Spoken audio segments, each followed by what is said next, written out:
Amén. ¿Cómo estamos, iglesia?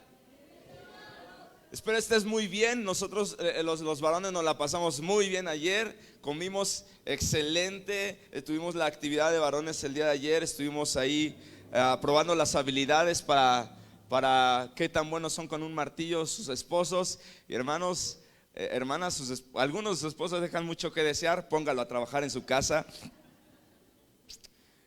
Aunque termine con los dedos todos ampulados o maltratados, es mejor a que no sepa enterrar un clavo. Gloria a Dios. Estuvimos muy divertidos ayer, y también las mujeres. Mi esposa estuvo compartiendo ayer aquí en la congre y con las mujeres, y fue no pude estar, pero ella, estábamos hablando después de esto y me estaba platicando lo que Dios estuvo haciendo ayer en la vida de las mujeres. Fue una reunión gloriosa y Dios estuvo moviendo de una manera muy padre. Así es que esperamos y confiamos que el Señor va a seguir trabajando en todas y cada una de las áreas de la iglesia. Amén. Bien, hoy quiero comenzar una nueva serie que va a durar lo que resta de este mes y todo el mes de abril, porque vamos a estar hablando de uno de los del centro de todo el evangelio. La Biblia todo el evangelio apunta a una sola persona en toda la Biblia.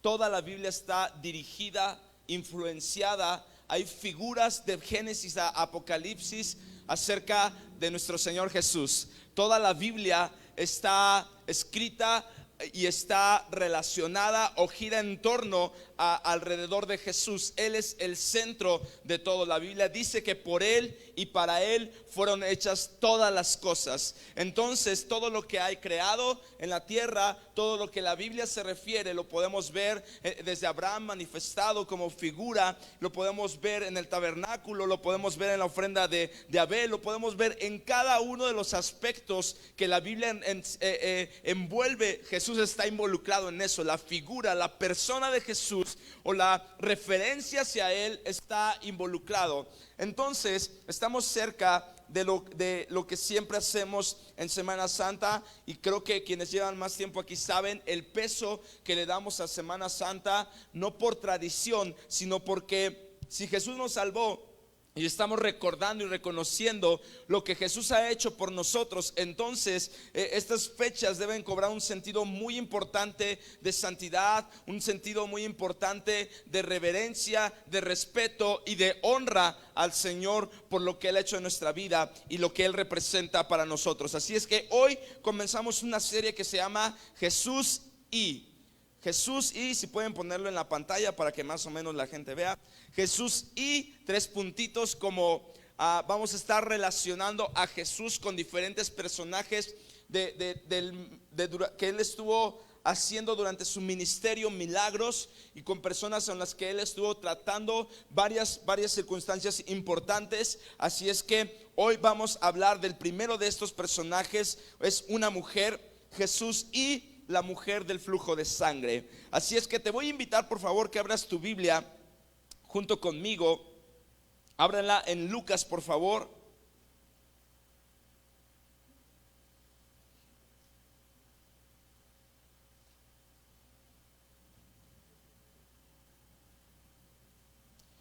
Y vamos a leer a partir del verso 40 hacia adelante. Voy a leer la historia de la mujer del flujo de sangre. Lucas capítulo 8 versículo 40 en adelante. Voy a leerlo en Nueva Traducción Viviente. Dice la palabra del Señor: del otro lado del lago, las multitudes recibieron a Jesús porque lo estaban esperando. Y un hombre llamado Jairo, líder de la sinagoga local, se acercó y cayó a los pies de Jesús mientras rogaba que la acompañara a su casa. Su única hija, que tenía 12 años, estaba muriendo. Mientras Jesús iba con Jairo, las multitudes lo rodeaban. Una mujer de la multitud hacía 12 años que sufría una hemorragia continua y no encontraba ninguna cura. Acercándose Jesús por detrás, le tocó el fleco de la túnica. Al instante la hemorragia se detuvo. ¿quién me tocó?, preguntó Jesús. Todos negaron y Pedro dijo: Maestro, la multitud entera se apretuja contra ti. Pero Jesús dijo: alguien me tocó a propósito, porque yo sentí que salió poder sanador de mí. Cuando la mujer se dio cuenta de que no podía permanecer oculta, comenzó a temblar y cayó de rodillas frente a Jesús, y a oídos de toda la multitud ella explicó por qué lo había tocado y cómo había sido sanada al instante. Hija, le dijo Jesús, tu fe te ha sanado, ve en paz. Hasta ahí vamos a leer.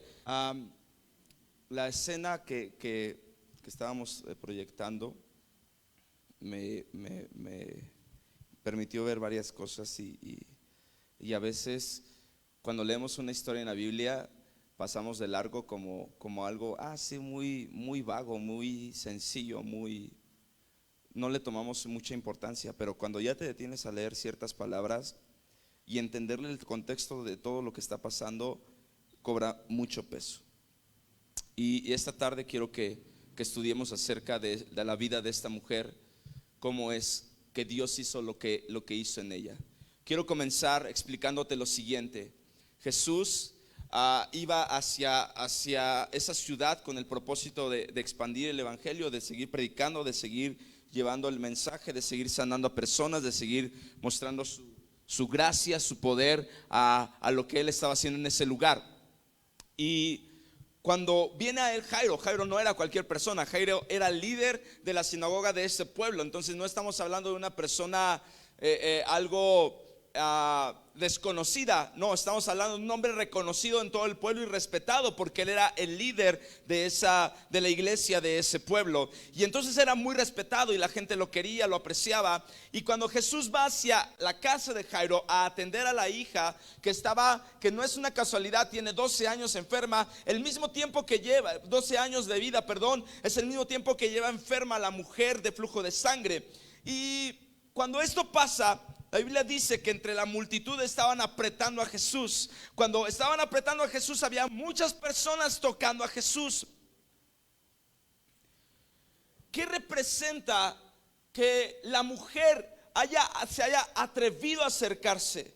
Quiero hablarte un poco del contexto histórico que rodea la historia de esta mujer. Porque la historia de esta mujer, aunque la Biblia la resume a ese momento donde ella está viviendo y está buscando su milagro, está luchando y teniendo fe en que su milagro puede cumplirse, hay toda una historia detrás de este momento. Hay toda una historia guardada ahí. Y lo más importante es que esta mujer guardaba, que en su mente y en su corazón estaba cargando con todo el peso de la ley sobre ella.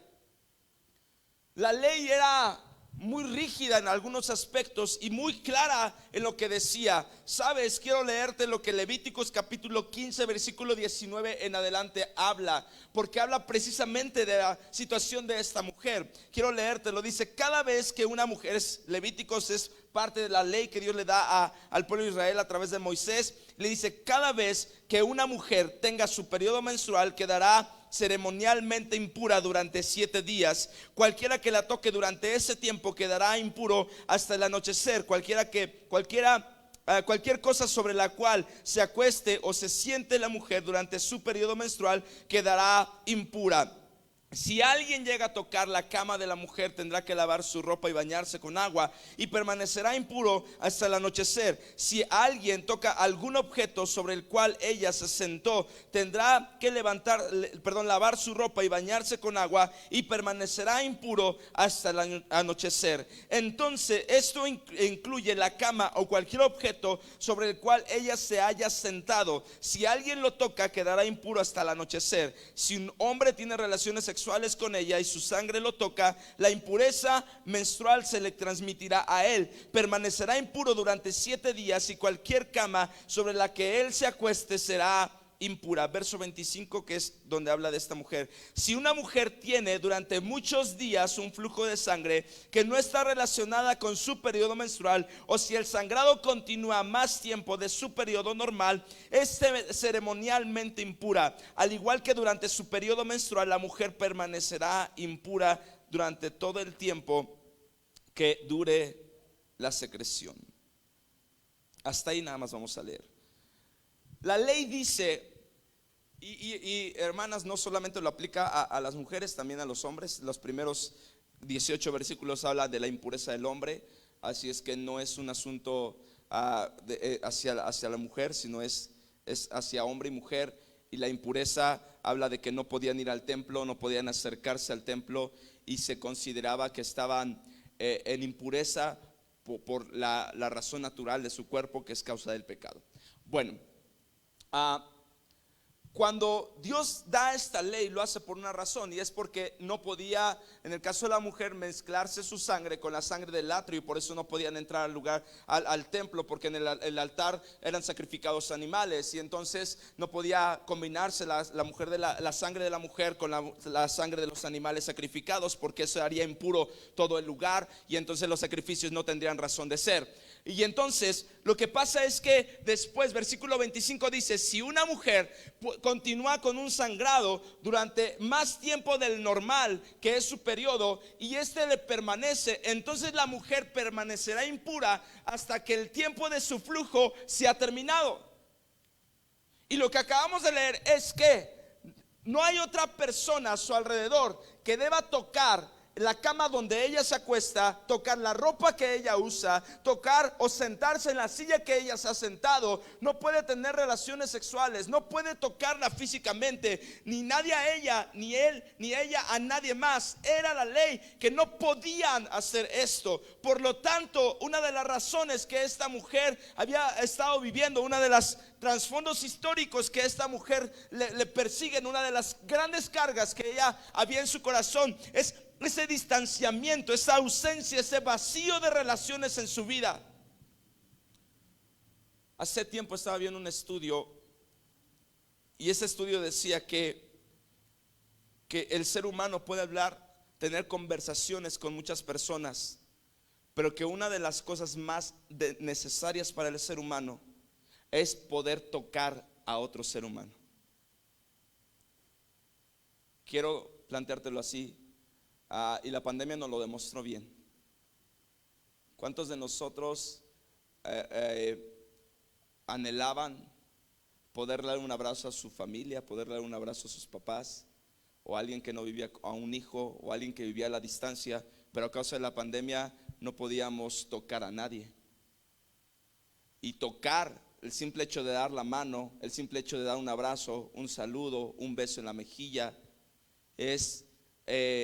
era antes de la pandemia era algo muy normal, algo que ni siquiera notábamos, algo que no era relevante para nuestra vida, pero la pandemia nos vino a demostrar que aún darle la mano a alguien tiene un valor, un valor añadido. Imagínate esta mujer, no fue un año, no fue año y medio, no fueron 2 años, fueron 12 años que no hubo nadie a su alrededor a la cual ella pudiera tocar físicamente. Y no estoy hablando de la intimidad, sino del simple hecho de darle la mano, de sentir un abrazo de alguien, un saludo o una muestra de cariño, de amor de parte de alguien. No podía hacerlo.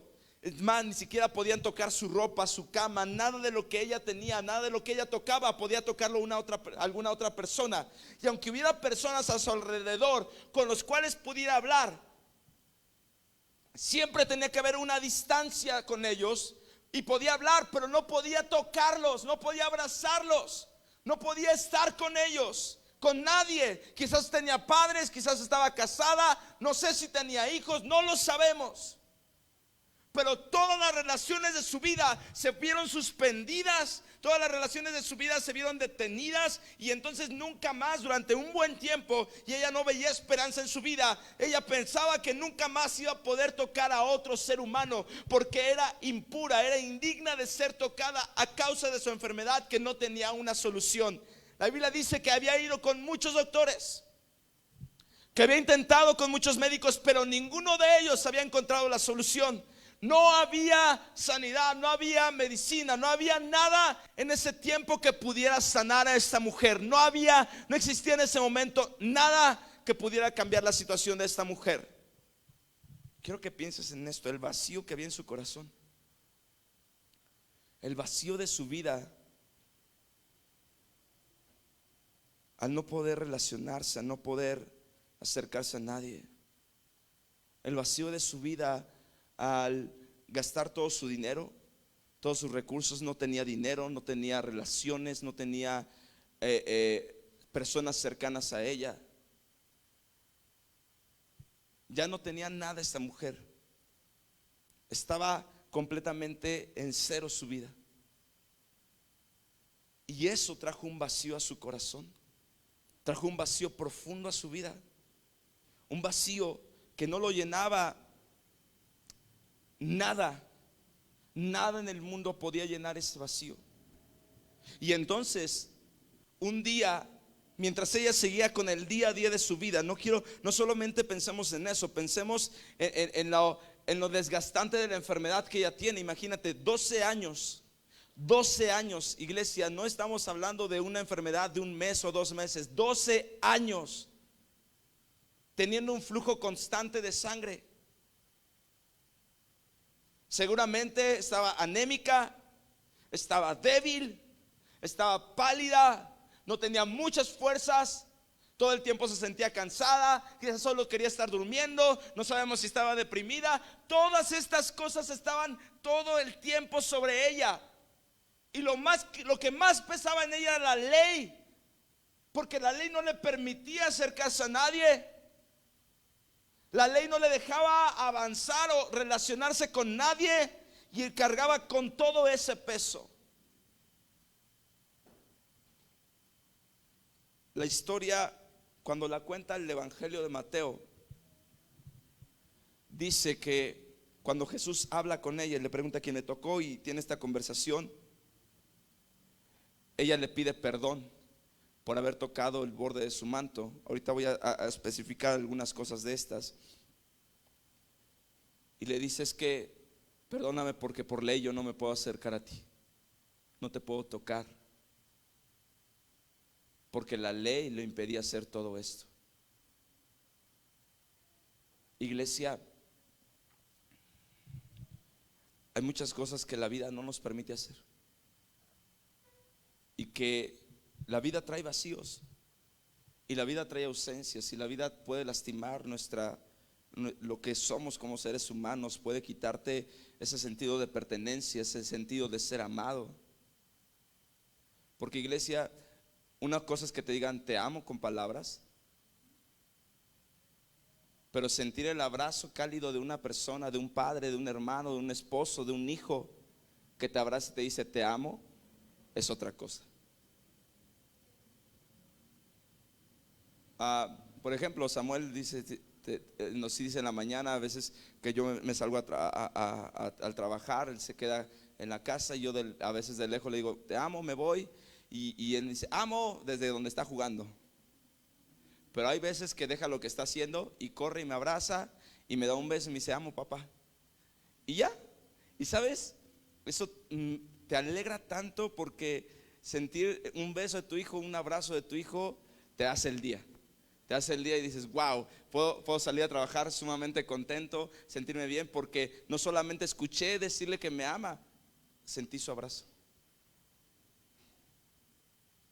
Y muchas personas todo el tiempo pueden estar escuchando un montón de palabras distintas, pero puede que no haya abrazos, puede que no haya muestras que le hagan sentirse amado, y que eso cree vacíos en su vida. La historia de esta mujer es mucho más que lo que el versículo que leímos. Es una historia de tristeza, es una historia de un cambio de vida, de dolor, de tragedia, de vacíos, de ausencias en su vida, de dolores, de ver que otras personas sí pueden abrazar a su familia y ella no puede. De que quizás estaba casada y al ver su esposo que ella no sanaba, no podía tener intimidad con ella, y quizás la abandonó y se casó con alguien más porque la ley se lo permitía. Y todo este tipo de cosas que pensamos y nos damos cuenta que la vida de esta mujer es mucho más trágica que la simple enfermedad, sino que la enfermedad que tenía le provocó tantas cosas alrededor y trajo tantos problemas en el entorno, que esto fue dañando todos los aspectos de su vida. Y entonces, si volvemos a la escena, Jesús está caminando, lo están apretando, los apóstoles están haciendo de guaruras, tratando de alejar a la gente de él, para que él pueda llegar a la casa de Jairo, no porque se sienta Jesús muy importante y necesite guaruras o quien lo proteja, sino porque quieren que avanzar rápido para llegar a la casa de Jairo, porque la niña está grave de enfermedad. Y entonces hay una multitud de personas tocando a Jesús. Y entre una multitud de personas, una mujer piensa en su mente: no necesito tocarlo a él, no puedo tocarlo, no pretendo tocarlo porque no quiero quebrantar la ley. Solo necesito tocar el borde de su manto. El borde del manto, iglesia, no era, usaban túnicas, no era la orilla de su ropa. El borde del manto era usaban como una tipo faja a la altura de la cintura, y entonces por ley tenían que colgarle unos pequeños cordones de tela, y los cordones salían unos 10 centímetros por debajo de la túnica. Eso era el borde del manto. Y entonces la mujer su mirada no estaba en la persona de Jesús, estaba en él porque es Jesús, pero su mirada estaba centrada: no necesito tocarlo a él, su borde es suficiente. Di conmigo: el borde es suficiente. No necesito tocarlo, no necesito hablar con él, no necesito que se detenga por mí, no necesito que me vean cara a cara, solo tocar el borde de su manto. Si tan solo puedo tocar el borde de su manto, entonces seré sana. ¿Qué es esto? Fe. Fe en que siquiera el borde del manto de Jesús era suficiente para que Dios hiciera un milagro. Era suficiente para ella recibir su milagro. Y entonces Jesús va caminando, y esta mujer se avienta entre la multitud. Ya no le está importando tocar a los demás. Ella se avienta. Muchos quizás conocían su fama, y al ver que iba pasando cerca de ellos se quitaron porque no querían ser impuros. Se hicieron a un lado, y ella logró llegar a Jesús. Y en un instante, ni siquiera es que se haya jalado la ropa de Jesús, quizás solo rozó, quizás solo alcanzó a tocar por un momento el borde del manto. Este cordón que colgaba de la ropa de Jesús logró rozar, lo logró tocar.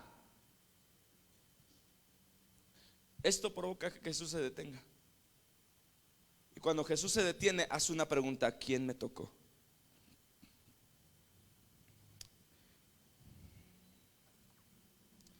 Iglesia, uno de mis retos esta tarde es provocar la pregunta de Jesús: ¿quién me tocó? Uno de mis retos esta tarde es que desde el cielo Jesús pregunte: ¿quién me ha tocado? ¿Por qué?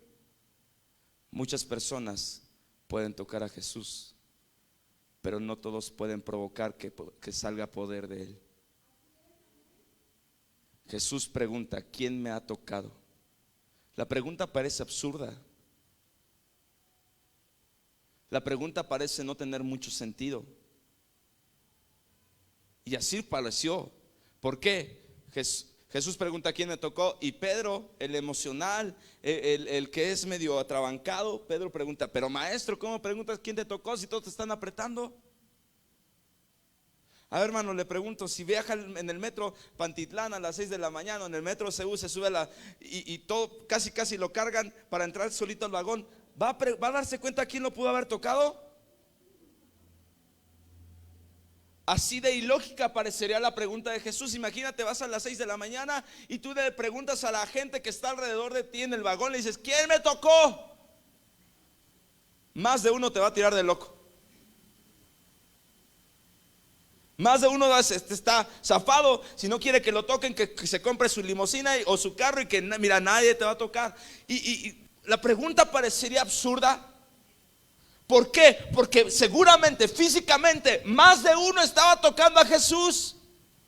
Lo estaban apretando. ¿Y cómo es que si una multitud de gente lo estaba tocando, él se detiene a preguntar: ¿quién me ha tocado? Pedro le dice: ¿cómo dices quién te ha tocado si todos te están tocando?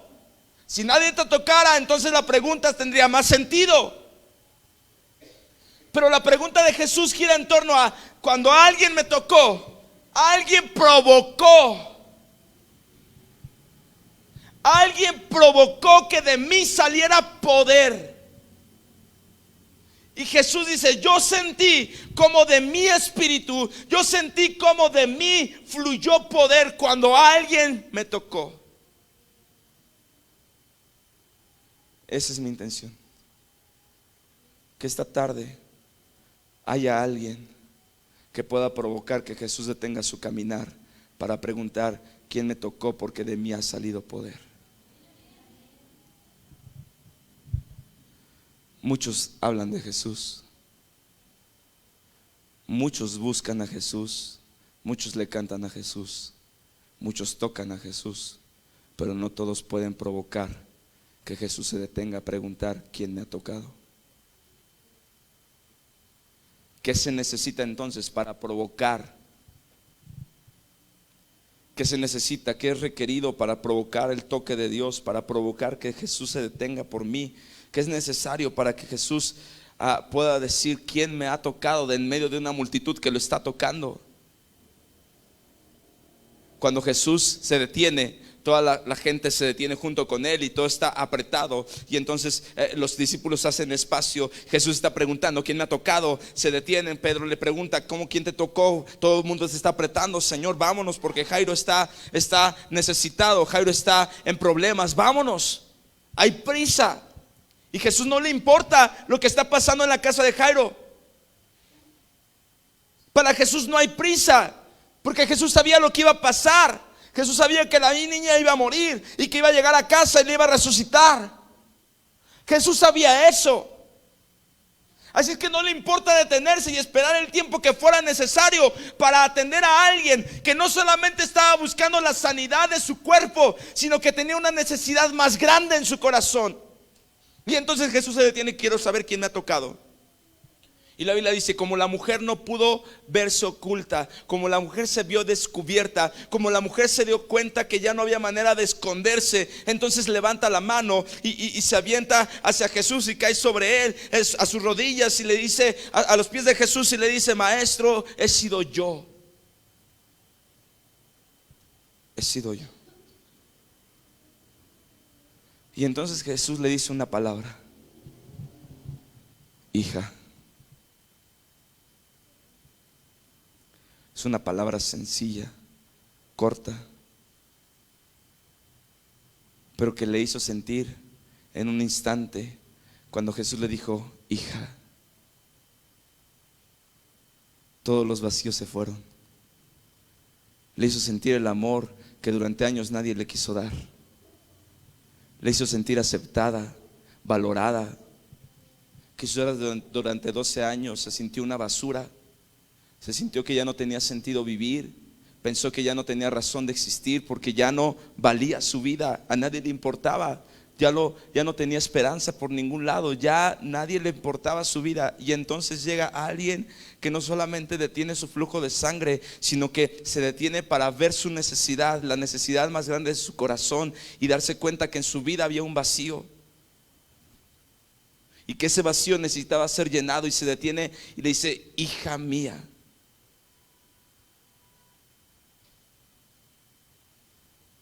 Entonces puede haber una conversación ahí. ¿Cómo puedes llamarme tu hija si yo soy impura?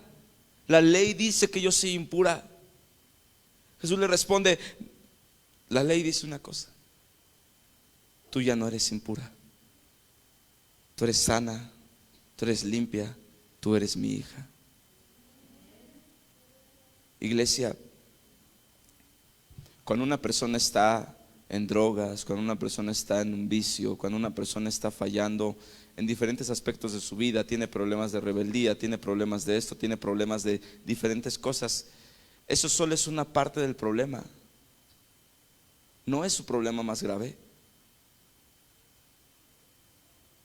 La persona, la mayoría, el 90-95% de las personas que están en drogas, en alcohol o en algún tipo de enfermedad emocional, ese solo es el resultado de cosas más profundas.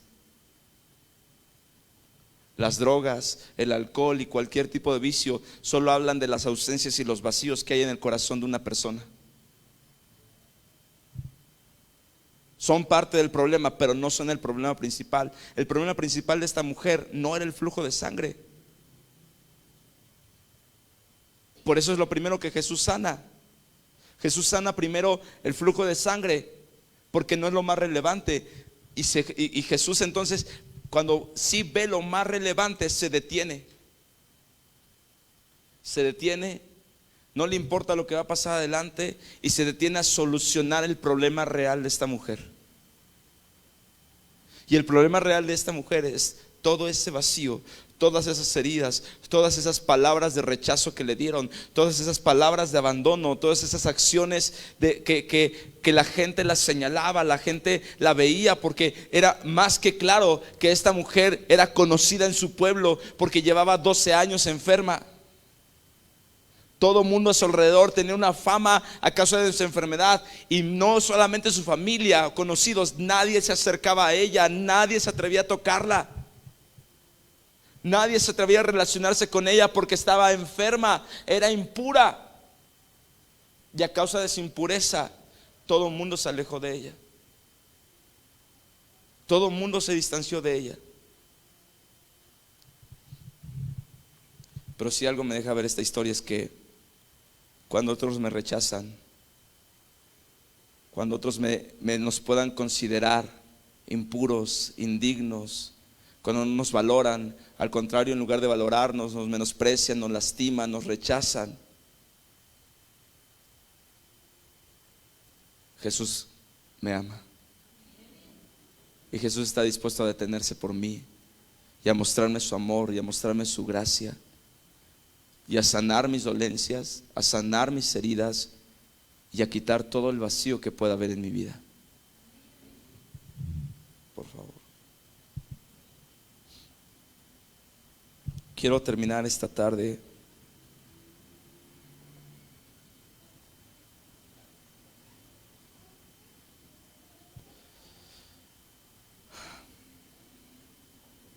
quiero leer nuevamente el versículo 48. Dice: hija, le dijo Jesús, tu fe te ha sanado. Tu fe te ha sanado. Ve en paz. ¿Qué es lo que provocó que el corazón de esta mujer, que la vida de esta mujer provocara que el poder de Jesús saliera de él?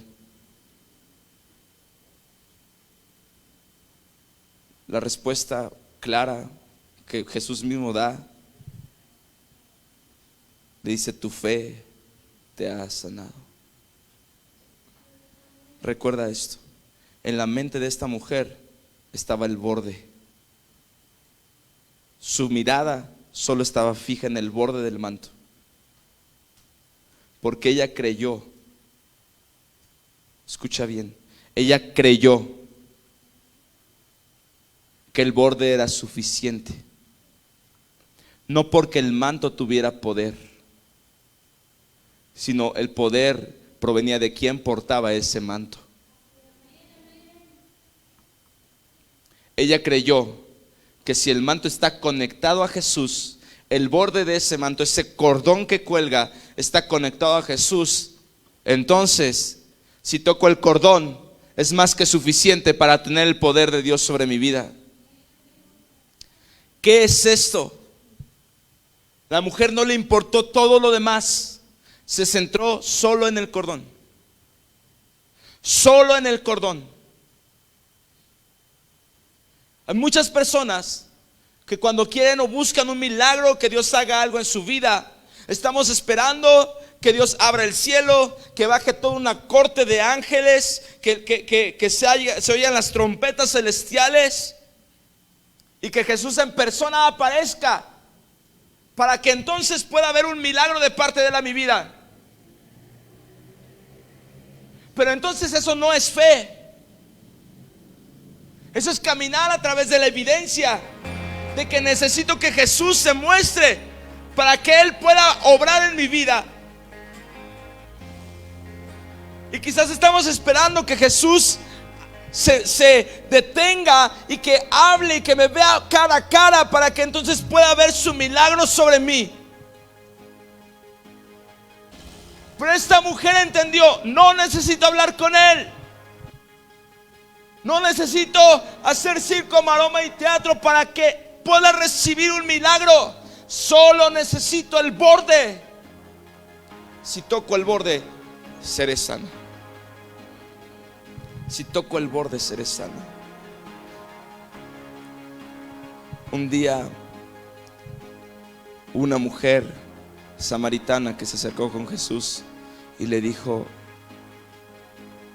que si podía hacer un milagro, estaba pidiendo una petición a Jesús, y Jesús le respondió de lo que parecería una respuesta insensible o grosera. Y Jesús le dijo: no es digno que los perrillos coman de la mesa de los hijos.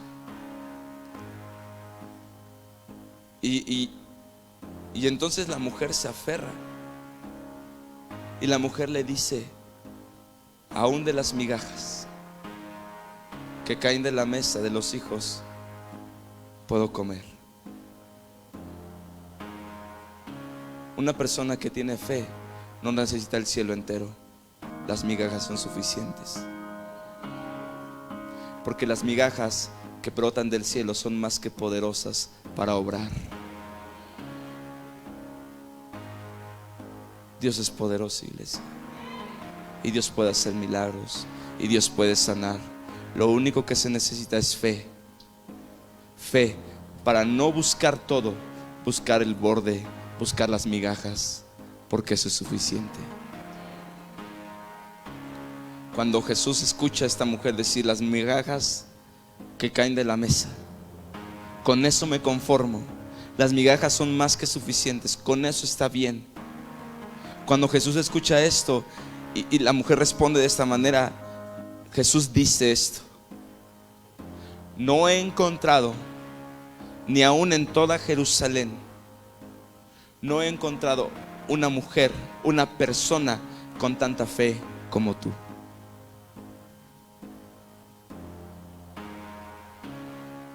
Recibir un milagro, ver la mano de Dios, que Dios escuche mi oración, tiene que ver con mi fe. Con esto termino, iglesia. El libro de Santiago, la carta de Santiago, dice: si vas a pedir algo de parte de Dios para tu vida, hazlo con fe. Porque si no pides con fe, confiando que Dios te va a proveer, confiando que Dios te va a responder, la Biblia dice: no espere el que tal haga, no espere que el que actúa así, que vaya a recibir algo.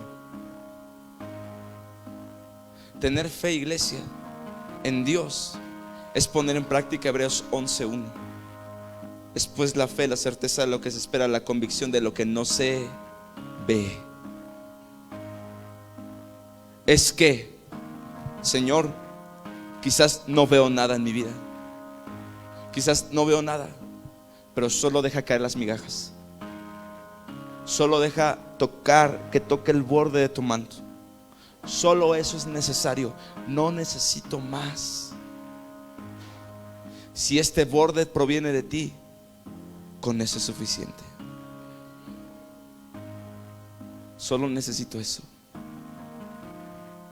Iglesia, la mujer iba pensando en solo eso. Lo que pasó después se salió por completo de lo que ella esperaba. Ella no esperaba que Jesús se detuviera. Es más, ella quería pasar desapercibida. Ella quería su milagro. No le importaba, no le interesaba, no porque no fuera algo que ella no buscara, sino porque no se sentía digna de. Ella no estaba buscando que Jesús se detuviera, que la viera, que le hablara. No le importaba eso. Ella solo estaba buscando el borde. Lo que pasa después es gracia y misericordia de Dios. Jesús no tendría por qué haberse detenido, pero lo hizo.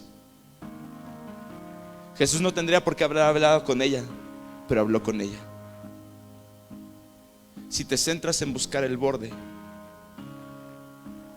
y entonces provocamos a Jesús para que Él diga: ¿quién me ha tocado?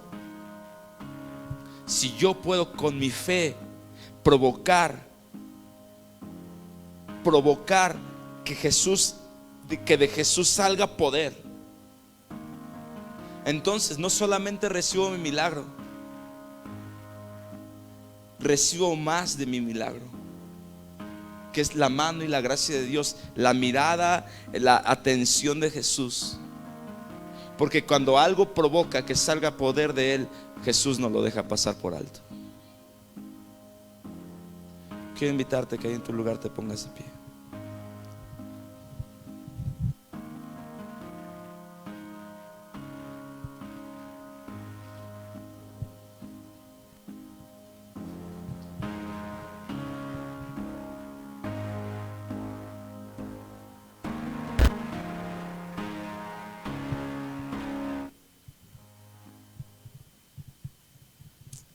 Y antes de que oremos, iglesia, quiero que pienses en esto. Muchas veces quizás has orado, has pedido algo de parte de Dios. Hemos caminado esperanzados y con un concepto, con una idea de que si Dios, yo quiero que Dios me hable, yo quiero que Dios haga esto o aquello. Estoy buscando que Dios se mueva de esta manera en mi vida. No está mal. Pero la fe genuina es la que no necesita evidencias para creer que Él hace cosas. La fe genuina no es la que necesita ver las cosas para entonces después decir sí creo Dios. La fe genuina es aquella que me lleva a luchar en contra de la multitud y en contra de todas las palabras que se grabaron en su cabeza de esa mujer, en la mente y en el corazón de tú no sirves, tú no importas, tú eres indigna, tú no tienes por qué estar aquí, tú no mereces. Y ella tuvo que sobreponerse a eso, motivada por una cosa, su fe. Y entonces es real lo que la palabra dice, que la fe mueve montañas. Las montañas de los pretextos, las montañas del qué dirán, las montañas de mi dolor o de lo que me ha señalado. Si yo tengo fe, puedo provocar que de un cordón que proviene de Jesús, un cordón que está atado, que está enlazado a Jesús, de Él provenga poder, y entonces pueda haber mi milagro. Iglesia, no te centras en todo el cielo, busca solo el cordón, porque el cordón es más que suficiente para ver los milagros de Dios. Y esta tarde vamos a buscarlo. Yo no sé si esta tarde en Él es o desees que oremos por ti, pero queremos orar. Y si esta tarde dices yo tengo fe en que solo necesito el cordón, solo el cordón, solo el cordón que cuelga de la ropa de Jesús, con eso es suficiente. No necesito más, solo el cordón es suficiente para ver la mano. Entonces vamos a orar juntos. Cierra tus ojos ahí donde estás. Y si tú quieres, vamos a hacerlo como esta mujer hizo. Ella no esperó que Jesús fuera a su lugar. Ella no esperó, ella buscó su milagro y corrió hacia enfrente de donde estaba Jesús y lo buscó. Y entonces buscó tocar el borde del manto, buscó tocar ese cordón de la presencia de Jesús, de su persona. Vamos a hacer lo mismo de una manera simbólica. Si tú anhelas ver y tocar el borde del manto de Jesús, si tú anhelas tocar el cordón que está ligado a Jesús, ven aquí adelante. Nuestro anhelo es orar por ti. Creemos que Dios puede tocar y cambiar, no solamente sanar tu enfermedad. Creemos que Él puede quitar todos los vacíos y todas las cosas que hay en tu vida. Si has estado orando para que Dios te sane de una enfermedad, vamos a orar esta tarde para que su milagro opere en ti, su poder opere en ti. Vamos a orar y creer que el Señor está aquí. Vamos, iglesia, vamos a orar juntos ahí en tu lugar. Si anhelas y quieres venir y oremos por ti, ven aquí adelante. Nuestro anhelo es orar por ti.